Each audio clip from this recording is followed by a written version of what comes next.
Bakit kinakatakutan ng mga tao ang total solar eclipse na darating sa April 8, 2024? Ano ang tunay na dahilan? Ito ba ay dapat katakutan katulad ng sinasabi ng ilan na ito ay sinyalis na malapit na dumating ang Panginoon at magugunaw na ang mundo? Ito ang ating aalamin sa bidyong ito.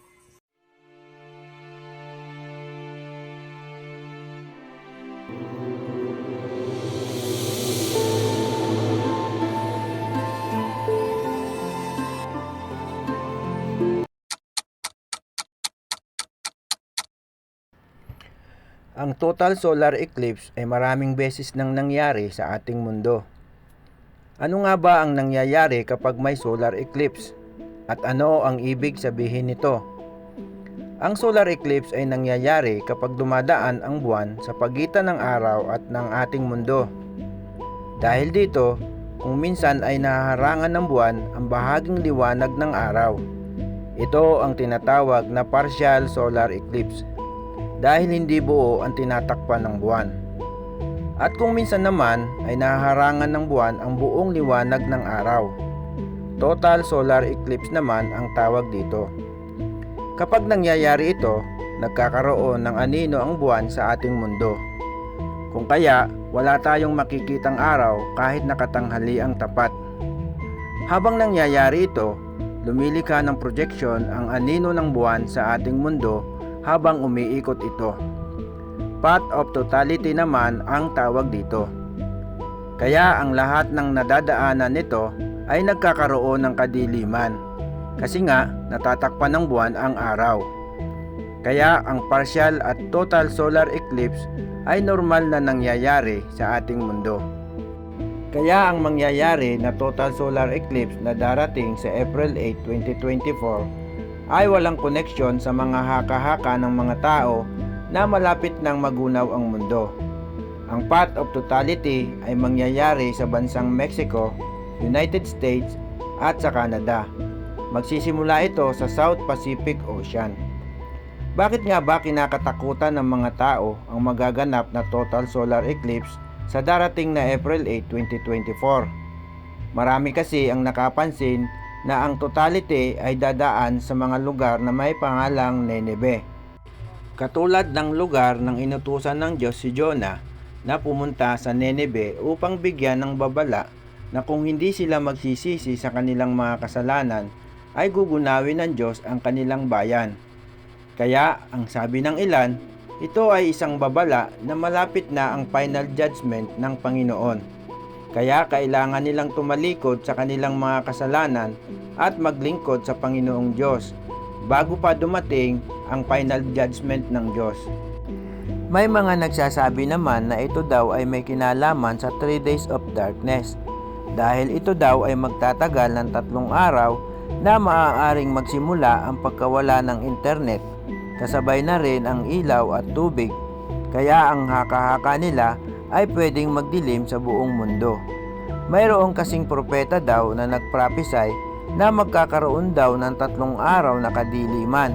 Kaya ito ang paniwala ng ilang mga tao na ito na ang katuparan. At lalo pang nadagdagan ang kanilang mga takot dahil kasabay nito ay dadaan ang tinatawag na Devil Comet habang nangyayari ang total solar eclipse. Tinawag itong Devil Comet dahil sa itsura nitong parang sungay na katulad ng sa demonyo. At kapag ito daw ay tumama sa ating mundo, ay sobrang laki ng pinsala na maaaring idulot nito. Kaya ang sabi ng marami ay maaaring magsimula na ang paghahasik ng kasamaan ni Satanas. Kaya ang epekto nito ay maraming tao ang natatakot at nagpapanik sa darating na 3 araw na kadiliman. Nagkanya-kanya na sila ng paghahanda tulad ng mga pagkain, ilaw, battery, gamot at tubig at kung ano-ano pa. Dahil sa darating daw na solar eclipse ay kakaiba, hindi tulad ng mga nagdaang solar eclipse. Ang tanong ay ito nga ba ay may kinalaman sa sinasabi ng Biblia na malapit nang magunaw ang mundo? Tulad ng sinasabi ko kanina na ang mga pangyayaring ito ay nagkataon lamang dahil ito ay normal na nangyayari sa ating mundo. 2 hanggang 5 beses na nangyayari sa ating mundo ang solar eclipse sa loob ng isang taon.